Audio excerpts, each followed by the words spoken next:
to the Loins of History, a podcast that connects the past to the present and corrects historical and political illiteracy. I'm your host, Collin, and I'm joined by my co-host, Jay. And we're going to continue our mini-series on the Civil War and pick up where Jay left off talking about the Antebellum South. And now we're into the Civil War, and Jay is going to take us through why the South lost the Civil War.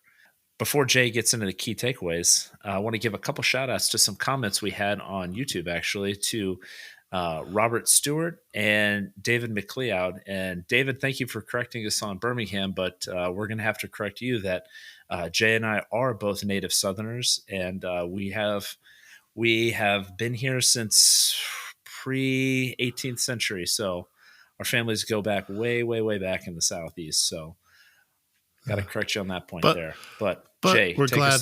Thanks for the feedback, man. Yeah, for sure. No, appreciate the comments for sure. His correction to us was, I think I had mentioned Birmingham as being a city and during the Civil War, and he was like, no, Birmingham didn't exist, and he's from Alabama. So thanks, David, for the correction.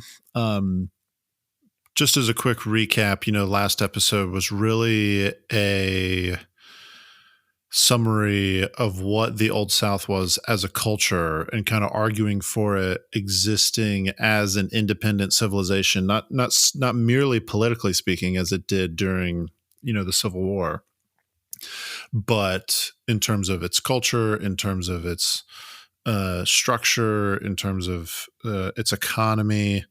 There were so many unique things that are like, you can still see some of the artifacts in the South today, but a lot of it was different. This episode is going to focus on, okay, you have the Old South. Why did it fall? Why did it collapse? Because this is a larger series on the fall of civilizations, and we're really kind of looking at all these different examples to really ask the question, why does this happen, and what lessons what can we learn for today?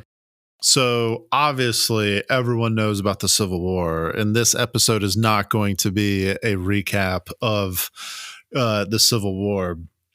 We're really going to focus on, kind of answering some big questions, really the why the South lost the Civil War.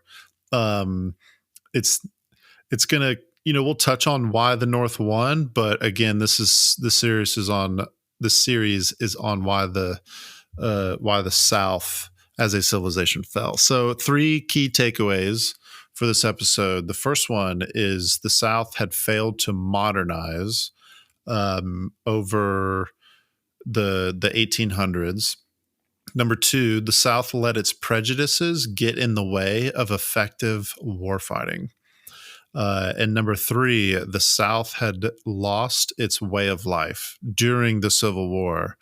And we'll kind of talk about the destruction of plantation society and how Sherman's march to the sea, really, it wasn't just simply a military defeat. It really cut to the core of what Southern culture was at that time and basically wiped it off the face of the earth. I'm going to do something a little bit different than the last episode, and that is because I leaned so heavily, just full disclosure, I leaned extremely heavily on one resource. So I wanted to give the book recommendation at the beginning, just so y'all know, the main resource that I used is and book recommendation for this week is James McPherson's Battle Cry of Freedom. It is by far the best single volume work on the Civil War. It is nearly 900 pages, and it is so good. He writes at length on how the Civil War, like the causes, and he's extremely fair. He doesn't grind an axe either for or against the South, for or against the North. He just kind of lays the facts as they are. And he really was the main resource for this episode. Okay, with that, and kind of segueing from McPherson, I wanted to give an overview of kind of the main school main schools of thought for why the South lost the war. And McPherson talks about this. It is to this day extremely controversial. There are so many different explanations out there, various amalgamations of different views, and they kind of take from one and borrow from the other, and kind of get these different things. And we're going to talk about it. The first school of thought is known as the lost cause. Sometimes you'll hear it referred to as the lost cause thesis. But the lost cause became popularized in 1866. So, like, immediately after the war. And it has been an ongoing Southern explanation for why the South lost the war. Now, there's a lot more to the lost cause than simply why the South lost the war. There's a lot of it includes why the war started in the first place, and I won't spend too much time in this episode talking about that, because we talked about it in our first episode. But in short, the lost cause thesis for why the South lost the war was that it was inevitable that the South would lose, simply due to the size of Northern manpower, Northern resources, Northern finances. And no matter what the South did, they were going to eventually lose. One soldier was quoted as, saying it wasn't a fair fight. And another aspects of the lost cause is specifically focused on Robert E. Lee and how he's kind of maintained, more so than any other figure in the South, as being like this hero. And it wasn't Lee's fault in the lost cause. Rather, it was all of his subordinates. He had all these various subordinates, of which Longstreet gets the worst of it. And Longstreet was I believe he was a division commander, but he was a subordinate commander at Gettysburg. And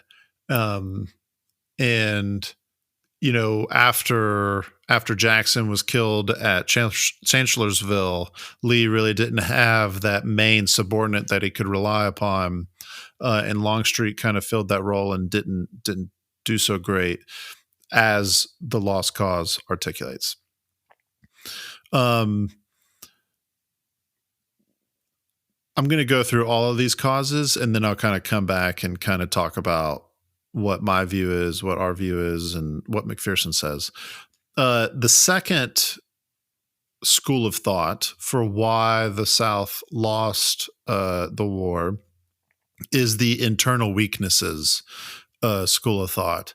This is really popular from Northern / non-Southern historians, historians that are not necessarily sympathetic to the South.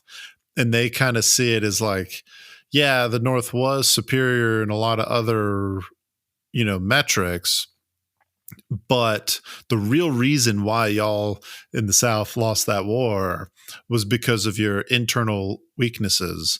They talk about the class divide between, in plantation aristocracy, about how you had the wealthy, the cotton plantation owners, and then you had the poor whites, and of course the slaves.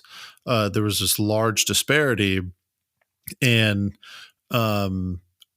it was the South lost because it was a rich man's war being fought on behalf, or being fought by poor white people from the South. So there's, that class distinction is one internal division.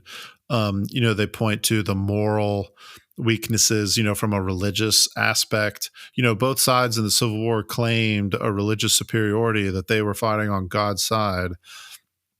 But this internal weaknesses argument kind of says, like, your religious views is contradictory to reality, that provides a moral shortcoming. That's why y'all lost the war, etc. The The third school of thought really places a heavy emphasis in his you could think of it as the Northern leadership um, dynamic or argument, and that is basically saying really beginning in 1863, Northern leadership was infinitely superior to Southern leadership. You still had guys like Lee, but once Jackson was killed, this view kind of basically says like the South was run by a bunch of imbeciles. Jefferson Davis is not put in a very good light. Um, the the two Johnstons, Braxton Bragg, a lot of guys are not seen as not just good military commanders, but not governed well either. And in contrast to that, you have Grant coming to be the not the commander in chief, because that was still Abraham Lincoln, but basically the senior military commander of all Union forces. William Tecumseh Sherman taking over in the Army of Tennessee and taking over the Army of Georgia later. And this argument basically says like once the North was able to figure out its early leadership issues, it was inevitable that the North was going to win. All three of these views have weaknesses to them. Obviously, the glaring weakness of the lost cause is that there's this very intense emotional component that,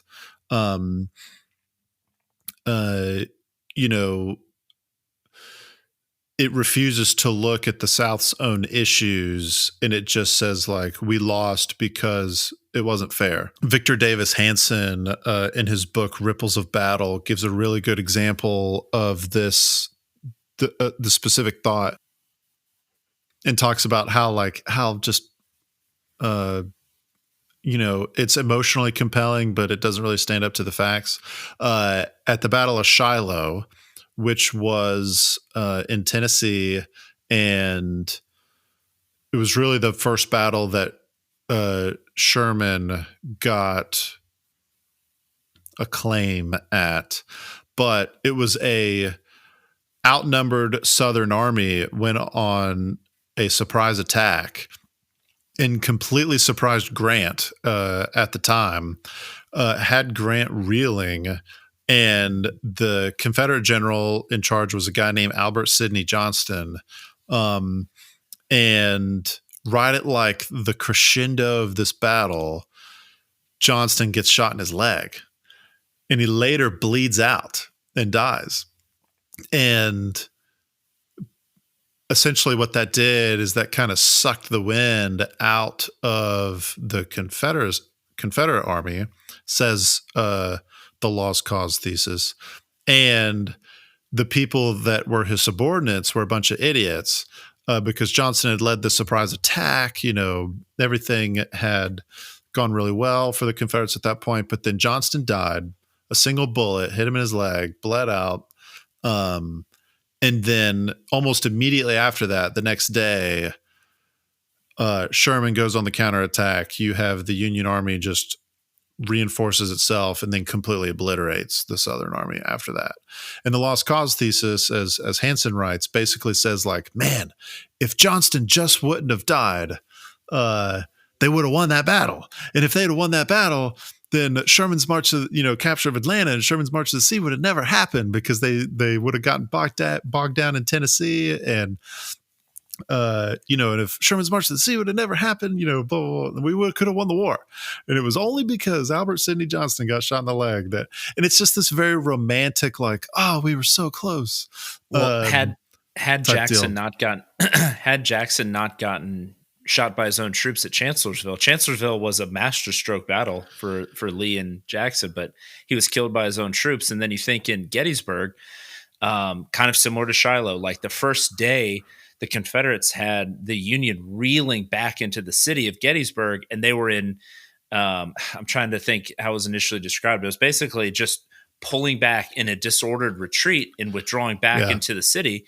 And General Ewell, who had taken over in a similar role and where Jackson would have been, didn't charge and pursue. If Jackson was there, I've heard arguments being made that had Jackson been at Gettysburg, the Confederates would have pushed the attack and taken the initiative and probably scattered the Union Army before it was able to reinforce itself, and then suddenly now go, fortify, go on the offensive at that point and take the battle. And obviously they won Gettysburg, and I think you mentioned it later, where that's kind of a turning point in the war, but it's very similar. I think the lost cause and the internal weaknesses have some validity, but I kind of look at them like it wasn't a lost cause, but it was a monumental task.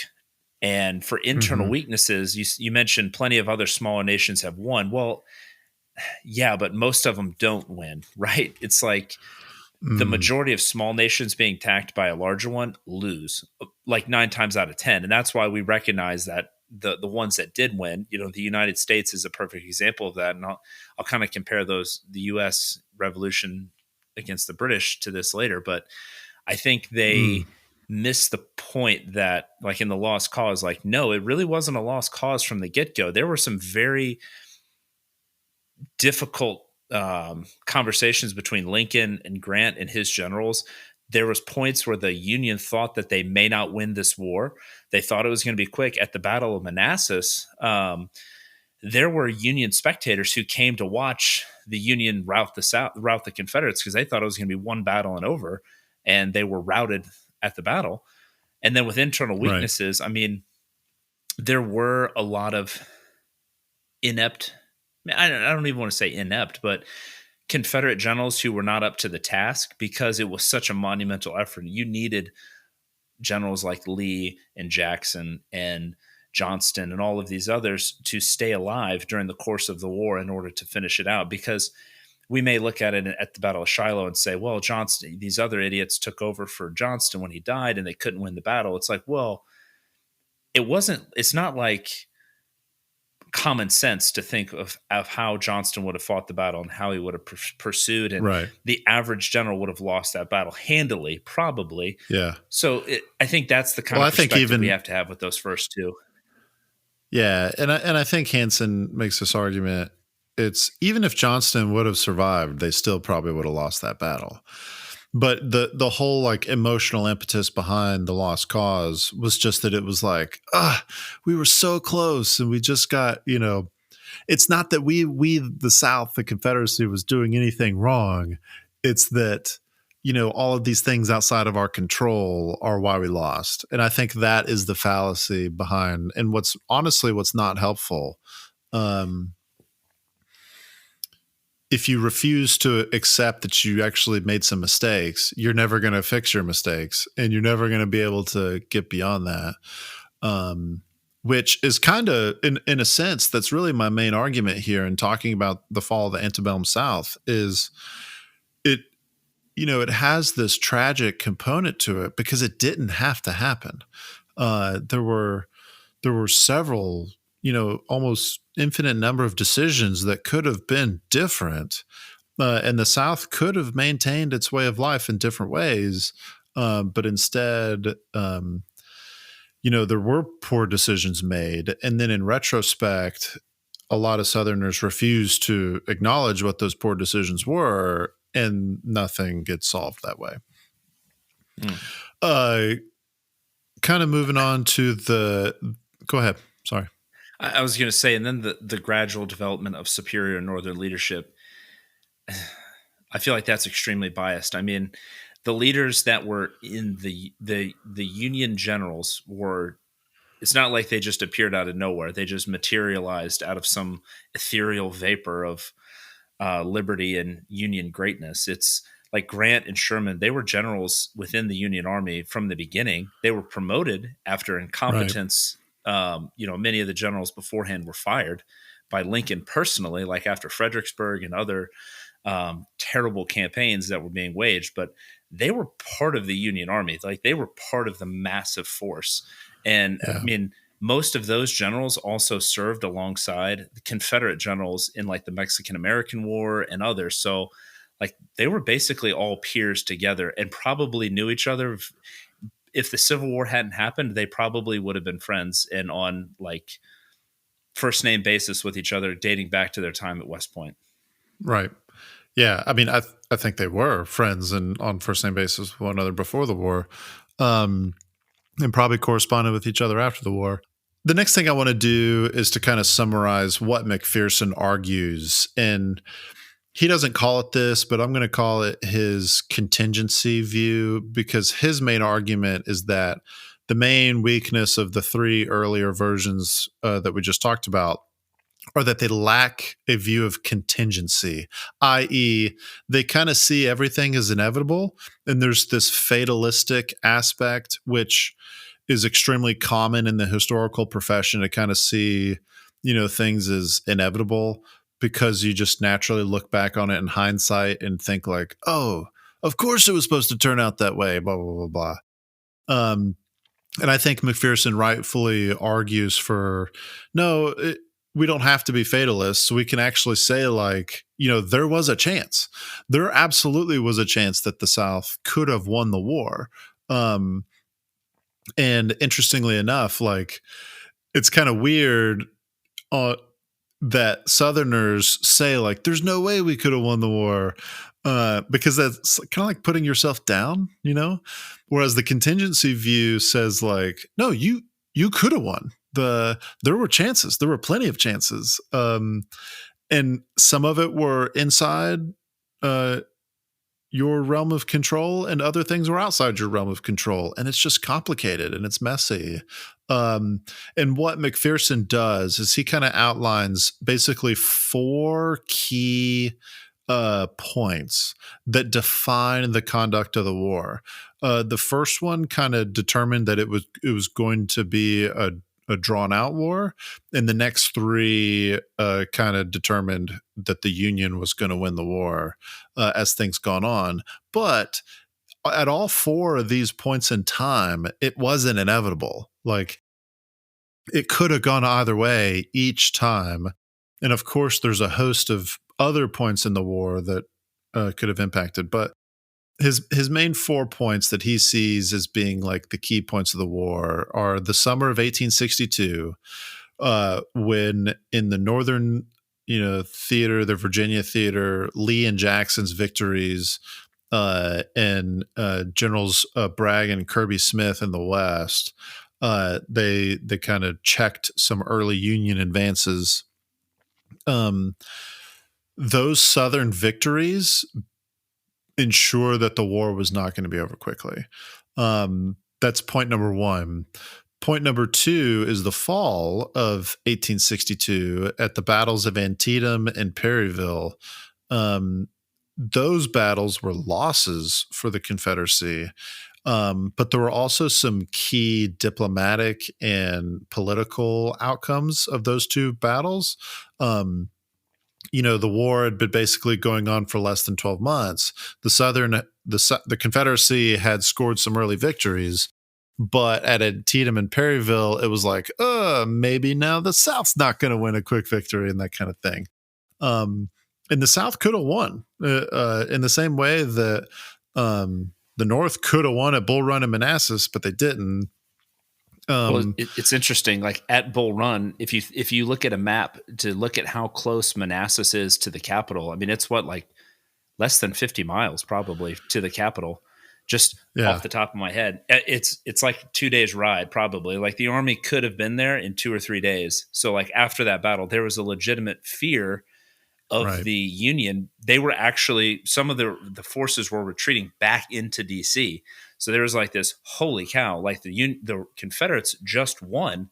They're only a few miles outside of our capital. So like there was a legit fear from the Union that they might capitulate quickly. Maybe not capitulate, but they might be in an awkward position when DC gets attacked by these upstart rebels. I actually didn't plan to say this, but if you study Stonewall Jackson's Shenandoah Valley campaign, it is insane. Like what that dude and what that army accomplished.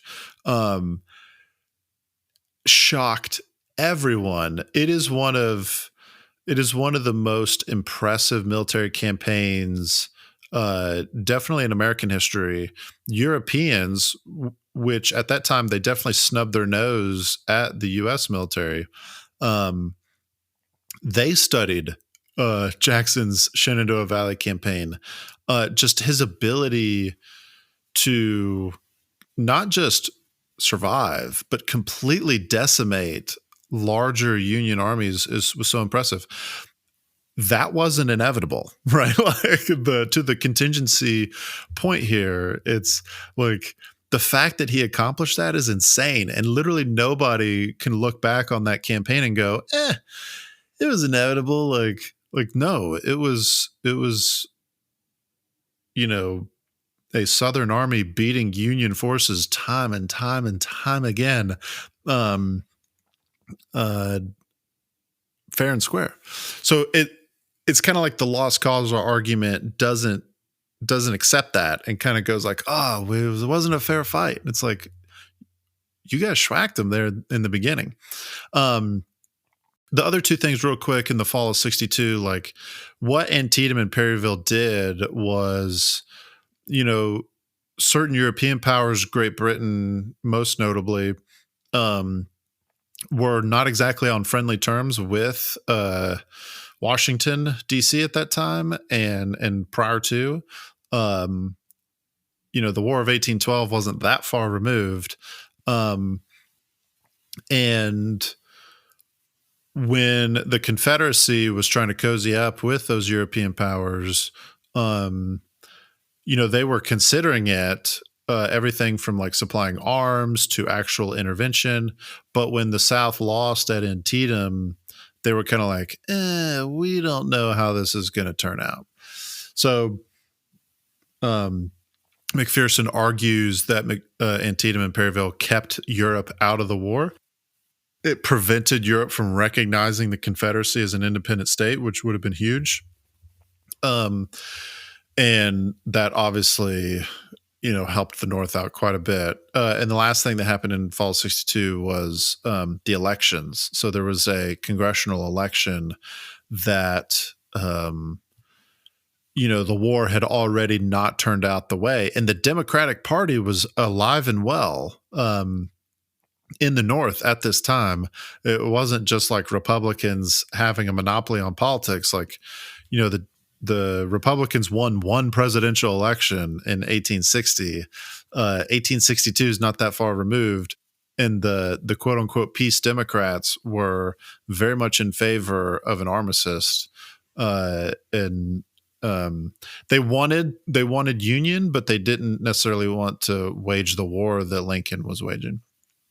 The third point is the summer and fall of 1863. So kind of fast forward a year.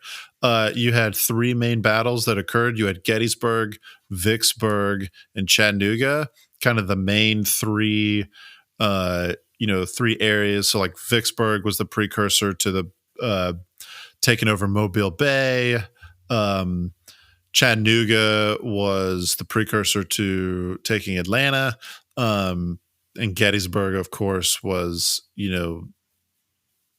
ended Robert E. Lee's incursion into the North. The fourth point here is the summer of 1864, which is when Atlanta fell to Sherman. Sherman then immediately turned to his march to the sea, which was, his scorched earth campaign from Atlanta to Savannah. And then he later, at the end of '64 and into '65, turned north and did his Carolinas campaign, where he burnt Columbia, South Carolina. And then ultimately, I think he was trying to go up to Goldsboro, North Carolina. Also split off and did some stuff at Wilmington as well. Wilmington, North Carolina. The summer of '64 just completely obliterated the South's ability to wage war. Go ahead, Colin. Yeah, I was going to say that a point about, you mentioned turn the tide in the summer and fall of '63. I think it's important to note that just because at this point, after those battles, the Union was winning the war and the tide was definitely in their favor militarily, the South was still very much willing to fight and wage war, Mm, whether their capacity to wage war was still in, with Lee's incursions into the North, or maintaining a stronghold in the Southeast where they could keep the Union forces out. Maybe not, but they were still willing, and the populace of the South was still in support of the war. Now, 64, so within before the spring campaigns of 64, they got into what was called by Mark Grimsley the doctrine of hard war. And this was basically like, we're yeah. no longer going to fight the battle. We're no longer going to win the war by fighting the Confederates in battle. We will if it comes to that, but we're going to take the war to the Southern populace and take them out of the war, because if they don't want to fight anymore, then the South has no cause. There is no rebel cause anymore. So, and I'm going to read a quote of what Sherman, the orders that he gave to Sherman before he began his march to the sea and his campaigns of scorched earth. I propose to move against Johnston's army, to break it up, and to get into the interior of the enemy's country as far as you can, inflicting all the damage you can against their war resources. I do not propose to lay down for you a plan of campaign, but simply to lay down the work it is desirable to have done, and leave you free to execute in your own way. Submit to me, however, as early as you can, your plan of operations. Basically, if anybody's ever been in the military, he basically laid out his intent to say, like, go to war against their resources. So their people, their food, their supply lines, their ammunition, take away all of that from them so that they are incapable, destroy their morale. So, and to this point, after he captured Atlanta and started marching to the sea, I mean, he really did just destroy the morale. There's different quotes out there. I think there's a lot of quotes from different unnamed soldiers and population of just talking about the pure devastation, how the Union burned everything, and once rich men were now begging for bread, and soldiers would look around and just see that what once was a city is now a devastated wasteland, talking about like Atlanta and some of the others. So Yeah. that broke the back of the South. And within 9 months ish from the capture of Atlanta, 9, 10 months, the Confederacy eventually surrendered. Yeah, war was over. Yeah, no, you're right. I think McPherson does a really good job arguing like none of these things were inevitable, but that's why the South lost the war. Like at some point you got to put your foot down and say like, okay, here's the reasons why. You can't, if the fatalist historian commits the error of going too far in one direction, the right answer is not going in the complete opposite direction and saying like, oh, you can't tell why. And I think McPherson does a really good job of saying like, yes, like by the time of the fourth point here, the summer of 64 and on into the winter, like it was basically game over at that point. And just to help remind our listeners, the Lee surrendered in April of 65. Johnston surrendered in like a couple weeks later in April. I want to say the very last Confederate military force surrendered in like May or June. It was in Citronelle. Usual, It was in Citronelle, Alabama. right? Yeah. It's random. My wife and I were just driving through some back roads in Alabama, and we passed one of those historical markers, and it was like, here lies the Oh, last really? spot, or the last surrender. The last army's surrender. The Confederate Army. I was like, huh, Citronelle, Alabama. Okay. Citronelle, Alabama. Yeah, yeah. The conduct of the war in the West was turned very much guerrilla after that. There's a great book by a friend of mine, actually, called The Uncivil War, Guerrilla Warfare in Missouri during the Civil War, written by a guy named Robert Mackey. He really focuses on Missouri. He's a native Missourian. And just like the guerrilla warfare that goes on in that area is wild. You have bushwhackers and jayhawkers that are just like killing each other, like almost like gangs. It's like, oh, you're a jayhawker, like I will murder you and your family. Done. There was no like military strategy per se behind it, other than just like inflict as many casualties and as much pain as possible. So, that's why it kind of one of the last places to surrender, because it wasn't necessarily like organized, Army of Northern Virginia versus the Army of the Potomac type deal. It was very guerrilla and irregular in the Western theater. Okay. I want to, go ahead. Can I make the quick point that a couple weeks ago on one of the previous episodes, you brought up Thucydides. Great. That's a tough word to say. Thucydides, when the Athenians were talking to the island of Melos and the Melians, and it was the strong do as they will, the weak endure what they must. I think the spring campaigns of 64 and what Sherman was told by Ulysses S. Grant is kind of echoing. It kind of has echoes of that, of like, they're not going to surrender until we, the stronger, decide to destroy them. Because you were talking about guerrilla warfare, and though the tide was against them, like, what if they had this is kind of those what ifs of history, but like, had Sherman and had Grant not decided to go into this hard war doctrine, the Confederacy could have elongated this war another 4 years. Right. Then what? Lincoln's out of office. Now you have a new political power. Maybe they're not as favorable in the war. Maybe they've gotten tired of it. I think in our modern day society, we've seen how unpopular wars, which are much less costly in a human capital perspective, are once they start to drag out over a couple months, let alone a few years. So I think that quote by Thucydides is very applicable here, because like it's true. Like, in order to win, like, the strong do what they must. Yeah. No, it's almost like you read my notes, Colin. That's a great segue into our next point. And it really is the, like, if you want to maintain your way of life, which for the South, that's what they were trying to do. You have to be strong.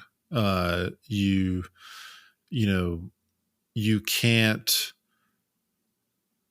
presume upon the moral superiority of your weakness to keep you safe.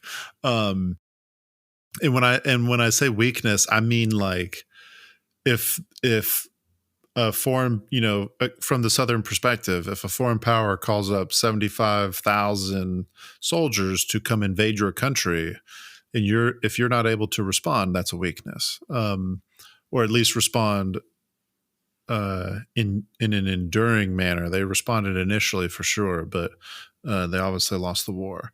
I kind of on that note, I want to get into just the three main reasons that I will supplement McPherson's view here. Like, I think he's right talking about, these were the four key points chronologically, but I kind of want to supplement maybe a little bit more broadly with some things. And the first one is what we're talking about now.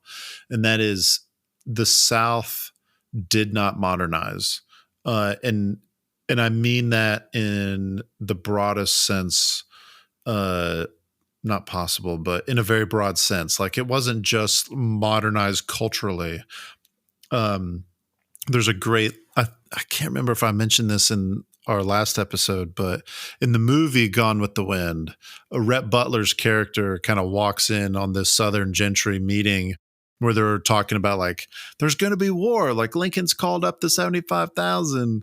We're going to whip those Yankees all the way back to New York or whatever. And Rhett Butler goes, he's like, with what, sticks? Or something to that effect. And he's like, there isn't a single cannon factory in the entire South. How are you going to win this war? And it's a really good example where it's like you can have all the hubris in the world, but if you don't have the industry, if you didn't modernize, if your military force still relies upon like good old cavalry charges with a saber, when there's a thing called grape shot in an artillery cannon, of which Napoleon 40 years earlier, 45, 50 years earlier, used to devastating effect, um, just completely blasting holes in cavalry brigades and infantry regiments. It's like massing your forces, and doing these like physical type charges is just a recipe for disaster at this age of warfare. And that's what the South, relied upon. They saw themselves as these knights. um let me read a paragraph real quick from McPherson. And this paragraph kind of illustrates why the South didn't modernize. McPherson writes, thus, when the secessionists protested that they were acting to preserve traditional rights and values, they were correct. They fought to protect their constitutional liberties against the perceived Northern threat to overthrow them. The South's concept of republicanism had not changed in 3/4 of a century. The North's had. With complete sincerity, the South fought to preserve its version of the Republic of the Founding Fathers, a government of limited powers that protected the rights of property, in whose constituency comprised an independent gentry and yeomanry of the white race, undisturbed by large cities, heartless factories, restless free workers, and class conflict. The accession to power of the Republican Party, with its ideology of competitive, egalitarian, free labor capitalism, was a signal to the South that the Northern majority had turned irrevocably towards this frightening revolutionary future. Indeed, the Black Republican Party, which, by the way, the Black Republican Party was a Democrat Party pejorative against Republicans. They were trying to paint the Republican Party as being super friendly to blacks. Indeed, the Black Republican Party appeared to the eyes of many Southerners as essentially a revolutionary party composed of, quote, a motley throng of sans-culottes, infidels, and free lovers, interspersed by bloomer women, fugitive slaves, and amalgamationists, end quote. Therefore, still McPherson here, therefore, secession was a preemptive counter-revolution to prevent the Black Republican Revolution from engulfing the South. We are not revolutionists, insisted James B. D. Debo and Jefferson Davis during the Civil War.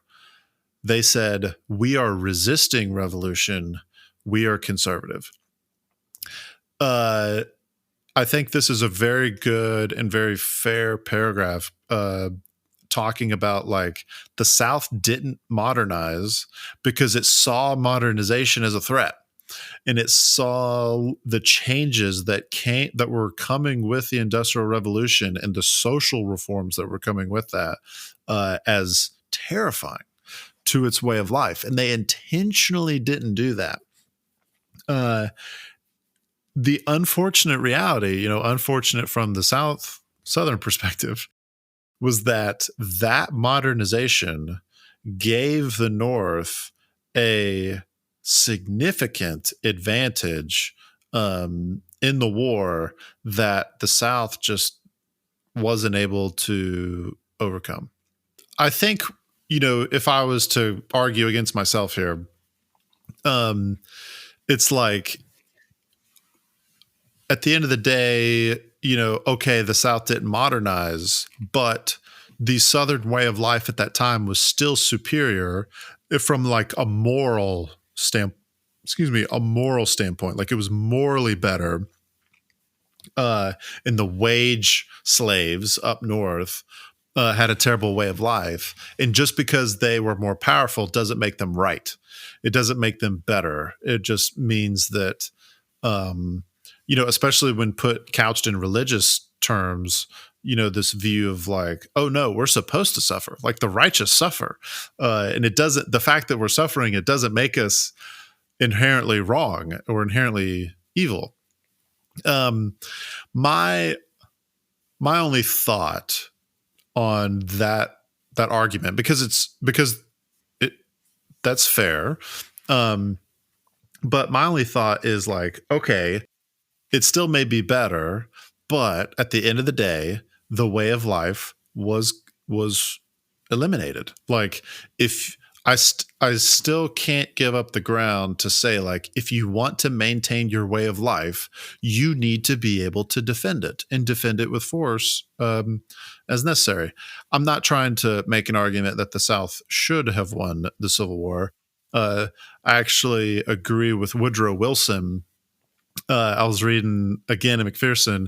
He quotes Woodrow Wilson talking about how uh, he was quoted as saying, like, I'm glad the South lost the war as a Southerner, because can you imagine there being two different states here? Like, I love, and Wilson says this. He's like, I love the South, and that's why I'm glad they lost the war, because the South is uh, the United States today is better off because it has the South in it.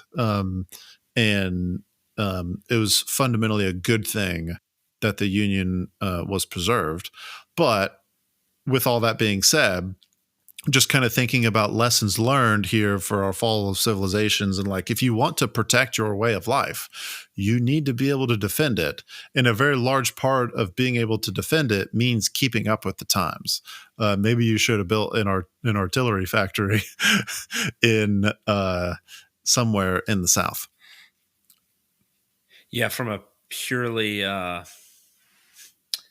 evolutionary standpoint, if you look at it like that, it's like, well, the strongest survive. Survival of the fittest. Like your civilization lost to another in a clash of civilizations, which is kind of what we're talking about. All of the Antebellum Mm-hmm. South, it was just not able to preserve itself. We can, like you mentioned, we can argue the morality of it. Should it have done this way? Should it have not gone this way? Did they have a right to exist? Blah, on and on and on. At the end of the day, someone stronger came along and they won the war. Right. It's kind of as simple as that. Yeah, I'll bring it up now because we were actually, Colin and I were talking about this before we started recording. But Colin brought up Agincourt and how the French knights were extremely arrogant and charged across this muddy field because they saw the British longbowmen as morally inferior, right? And they were using a coward's weapon, and they had their heavy armor, and they just got slaughtered. Yeah. And it's like, hey, The man, long like go for it. I was going to say the longbowmen were generally lower birth. Like if you think about it from that perspective, like the knights were from a long lineage of wealthy landowners, warrior. They were a warrior class who had centuries of chivalry and fighting bred into them and trained. And these longbowmen were essentially peasants who had trained.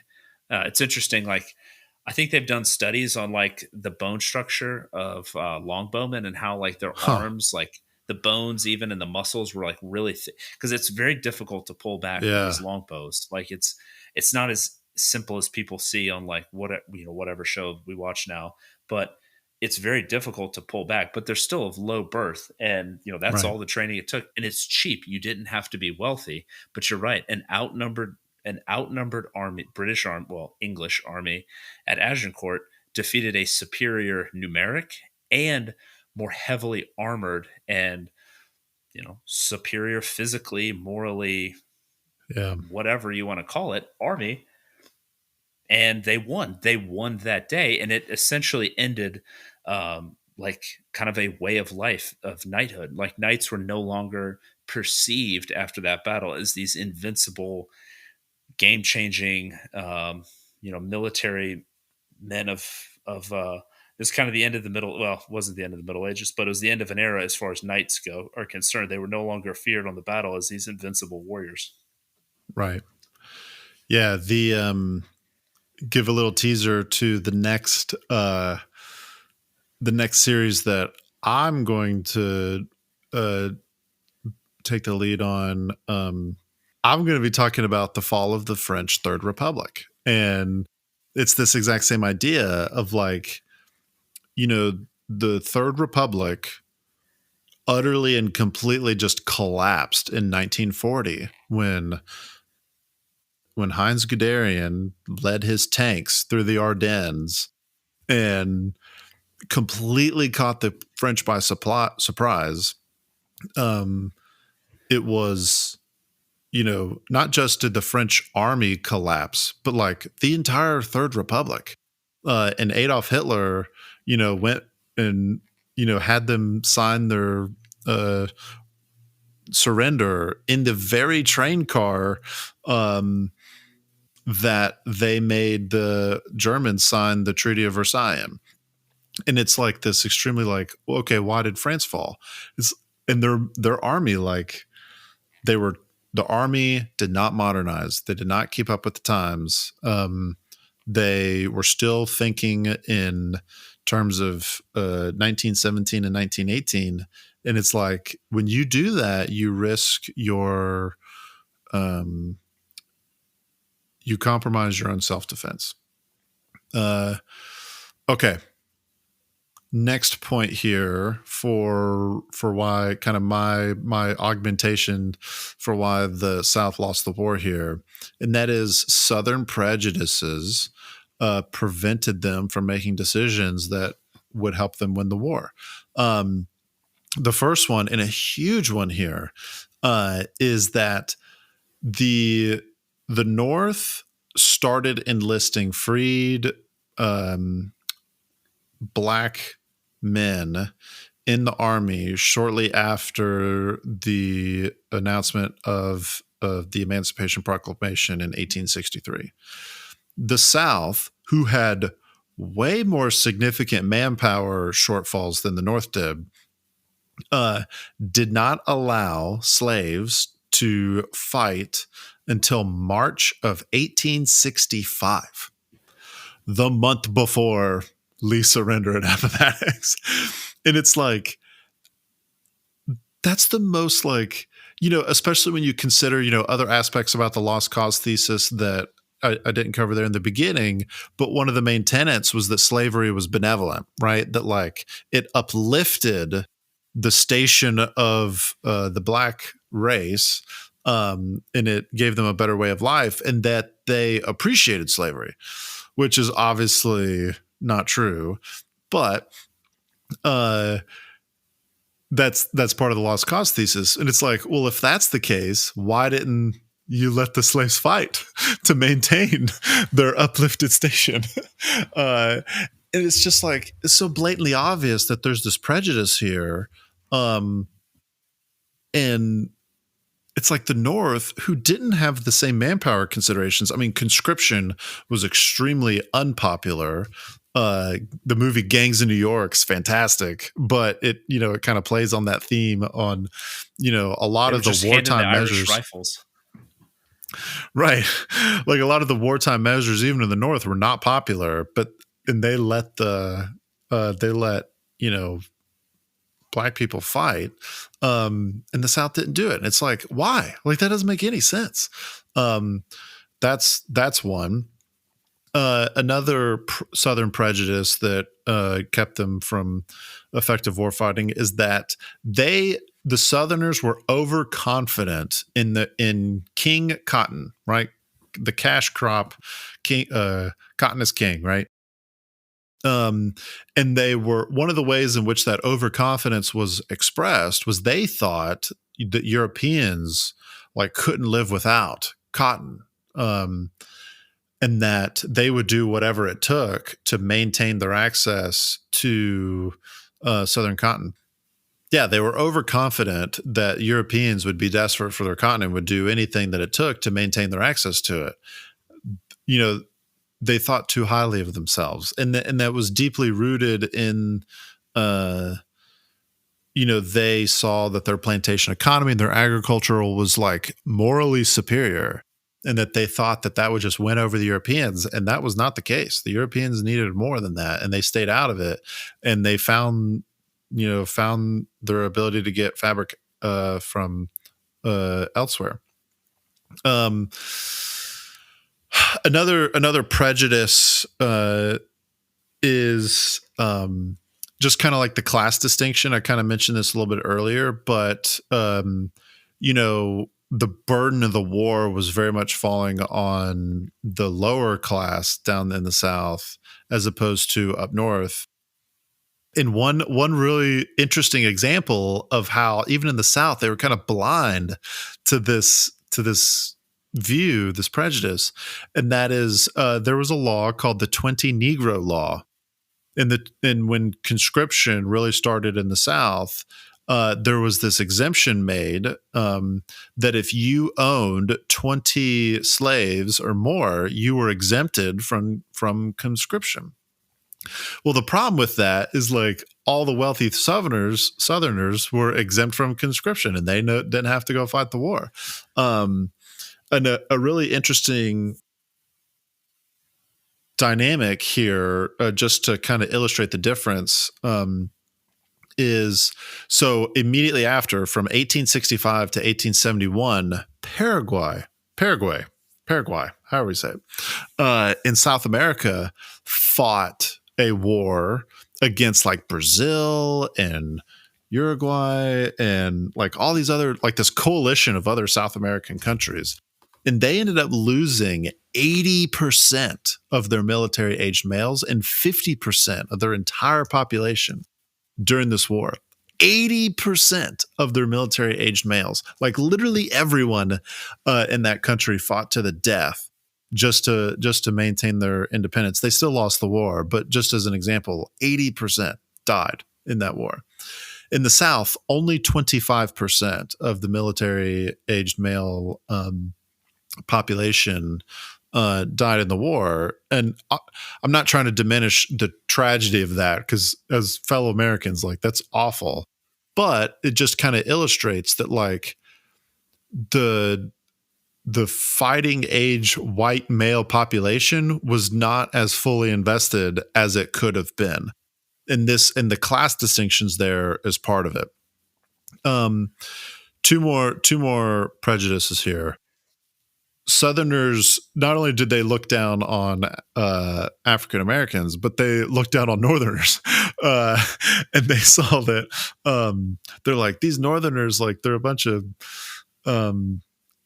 cowards. They're not going to have the will to fight. They're just naturally inferior because they saw themselves as like these knights, and that obviously was wrong. And the Southerners like grossly underestimated what the Northern will to fight would be for the long term. Last thing, politically speaking, we talked in our last episode about how Southerners' political view, this Federalist view, was very much big on decentralized government, and the Confederacy had a very difficult time. The Confederate government based out of Richmond had a very difficult time mobilizing all of the different Confederate states, just because they saw the primary thing is the state and leave it up to the Confederacy. Whereas the North, on the other hand, did almost the exact opposite. They reformed a central bank. They had a national currency.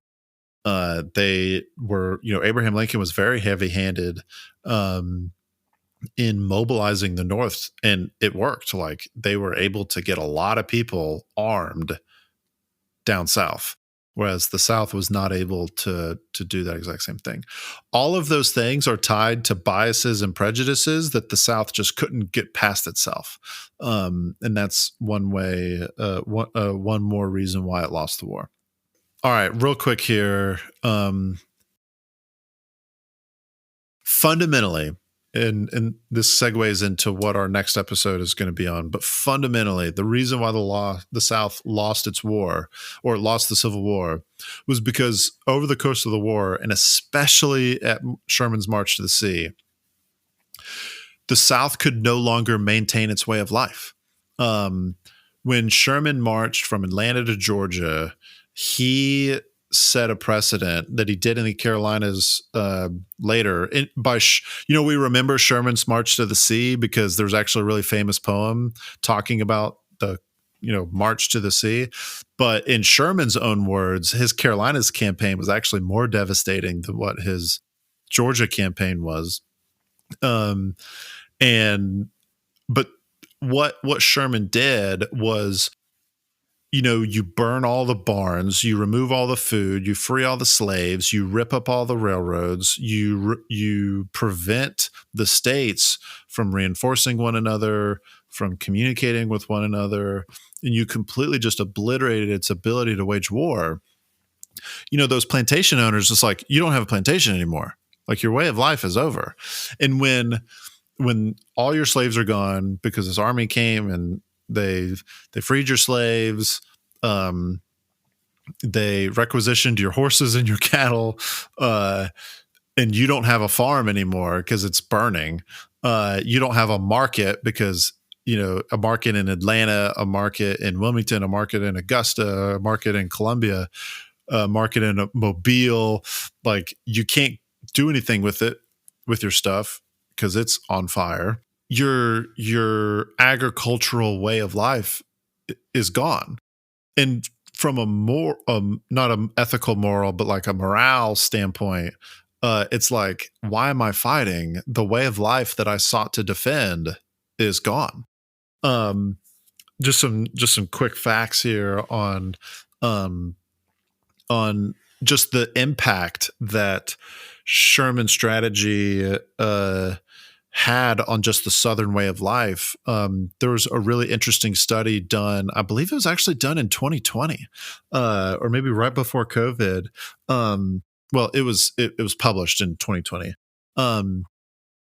Basically says that, like, Sherman's March to the Sea so severely crippled the Southern economy that its effects were still being felt in the 1920s, and that it's difficult after once the Great Depression occurred, it's difficult to kind of determine, okay, what's Sherman's March to the Sea versus what's Great Depression. But it's like the Southern economy was still very much like disadvantaged, if not completely non-existent in certain places, because of what Sherman did. Yeah, if any of our listeners have ever had a chance to go visit like a Savannah, Charleston, New Orleans, any of these southern cities, Wilmington, the architecture, you can go into all of these old buildings, and they were built in some as early as the 1600s, most of them 17, 1800s. But the reason they have not modernized like a New York or Boston or some of these others where the overwhelming majority of the city has changed, it's because these cities were too poor. Like there are some buildings in Charleston that didn't even have a real roof over them because they were too poor to put a roof on them. So it wasn't until the 20s and after the Depression that they decided, hey, let's keep these buildings because it can become something what's already here. We can't build a new building. Let's repair it. And eventually it became like a tourism thing. But like they were so poor, they couldn't replace buildings. They were still, I think in Charleston, I remember it was part of a class I took freshman year. Like part of the buildings were in Charleston still had damage from the Civil War on the outskirts of the city because Charleston was never overrun. But they definitely didn't have roofs or anything like that. And if you go to any of the plantations around, like Boone Hall, Middleton Place, which Middleton Place is famous from the Patriot, it's where they were having their party and the ship blew up on the river. It's interesting about that guy, like talking about the way of life being ruined. Like one of his houses was burned down. The actual only house remaining was like a wing. But he traded all of his money for Confederate dollars. Like all of his resources were poured into Confederate dollars. And it's like by 1864, when there's no markets, nothing's being done. It's like it doesn't matter how much wealth you have in Confederate dollars because none of them are being spent. Nothing can be bought with it. So it's worthless. And now I'm basically no longer this wealthy plantation owner and this important man in the Confederacy. I am basically broke and I have no Yeah. slaves. I have no money. I have no resources anymore. So, two kind of Right. anecdotal tidbits on that. Yeah. No, that's helpful. The South, we're still on the gold standard, and the South had no gold. So the only way that it could finance its war was to just print money. And hyperinflation took hold very quickly. Uh, and yeah, it's like even if you could get something to market and to sell, like the money was worthless. And yeah, like there were all these various, they tried to raise bonds and there's all kinds of things. Anyway, all this served to just the Southern way of life that it so fiercely fought to defend had been taken from them in a very real way. Honestly, and I think that should evoke some sympathy, not necessarily for the slavery aspect. Obviously, I'm not trying to say that oh, they weren't allowed to have slaves anymore, so we should feel sorry for them. That's not what I'm trying to say. But when um, when you have your way of life and it's completely gone, and I mean comprehensively gone, like the house you've grown up in, the all your friends died in the war, like these things, your morale obviously tanks because there's nothing left to fight for. Uh, and with that, that kind of covers, um, that's this episode has been focused really on answering like why the South lost the war. It wasn't meant to be like a recap of how the Civil War occurred and what went down. We stayed very big picture on the conduct of the war itself, and we really tried to focus on okay, what were the things that caused the South to win the war? We tried to look at a few different perspectives and engage with that. The next and final episode of this little mini series is going to look at Reconstruction because first episode arguing for the existence of the Old South, second episode talking about the destruction of the Old South. Reconstruction is why the Old South never came back. And even to this day, there are wounds over how Reconstruction was handled. And I would include as a part of Reconstruction, like the narrative for what happened, like why the Civil War happened, how it happened, and why they lost. I mentioned the Lost Cause. That was immediately in 1866. Like that's you know that that story, telling ourselves as Americans that story of what happened is very much a part of Reconstruction. We'll talk about radical republicanism. We'll talk about how Confederate generals were pardoned. We'll talk about how carpetbaggers and those damned Yankees coming down to the South to exploit. We'll talk about freedmen and the Freedmen's Bureau. We'll talk about how Reconstruction led to the civil rights era and Jim Crow laws, and we'll talk about the political shifts, about how McPherson actually makes a really good argument for prior to the Civil War, the South dominated Washington, D.C. politics, and how like the majority of presidents, the majority of speakers of the House, the majority of appointed Supreme Court justices all came from Southern states before the Civil War. And after that, it wasn't even close. It was a complete flip-flop from Northern states being Republicans, etc. We'll talk about Andrew Johnson, and how he tried and how Grant, ultimately what came of him. So that's going to be like why the South didn't rise again. And that'll kind of be the closing act in this tragic drama for the fall of the Antebellum South. Jay, thanks. That was a great episode. I really enjoyed hearing your composition and take on why the South fell. I think it's an interesting topic, especially now considering that there's thanks to Nikki Haley and maybe some political missteps, bringing up the why the Civil War was fought and Confederate memorials being torn down. I think it is important to understand the Civil War, why it was fought, why the South lost, why the North won, all of these different factors. Because at the end of the day, the North did win, the Union was preserved, and now it is part of our shared history. And it is important to understand, lest we ever repeat it. Considering all of the Civil War 2.0 talks going on right now, which you might be able to take with a grain of salt, but it's interesting that it's come up again, even at all, right? But with all that being said, if you like what Jay and I are doing, give us a like, a follow, subscribe on YouTube. We're really starting to hit our stride on YouTube, so it's an interesting platform that we're just now really starting to post on. We're on Instagram, we're on Twitter, we're on Facebook under variations of Loins of History. We love getting your feedback, emails, DMs, whatever. If you have some constructive criticism or you just want to give us, just some regular feedback that we're doing a great job, and a review or a 5-star on Spotify, Apple Podcast, we'll give you a shout out on the next episode. And I will be able to announce, Jay, what empire I'll be talking about next week. So stay tuned for that as well.